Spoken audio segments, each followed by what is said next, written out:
জামাতের বিরুদ্ধে এনসিপির আহ্বায়ক নাহিদ ইসলামের ফেসবুক পোস্ট নিয়ে রাজনৈতিক অঙ্গনে শুরু হয়েছে আলোচনা ও সমালোচনা। গত এক বছরে বিভিন্ন ক্ষেত্রে দু দলের মধ্যে সুসম্পর্ক দেখা গেলেও এখন এনসিপি কেন জামাতের সমালোচনা করছে?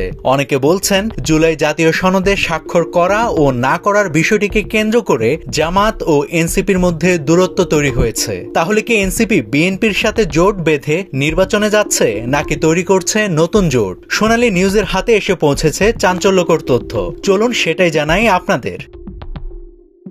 জানা গিয়েছে, এনসিপি গণ অধিকার পরিষদের সাথে জোটবদ্ধ হয়ে নির্বাচন করার ব্যাপারে আলোচনা করছে, যদিও এখনো তা চূড়ান্ত নয়। তবে এ জোটের প্রধান কে হবে সেটা এখনো নিশ্চিত নয়। নুরুল হক নুরু নাকি নাহিদ ইসলাম, এই নিয়ে সিদ্ধান্ত নিতে পারছে না দল দুটি। রাজনৈতিক অঙ্গনে নতুন গুঞ্জন শোনা যাচ্ছে, এনসিপি গণপরিষদের জোটে যোগ দিতে পারে গণতন্ত্র মঞ্চ।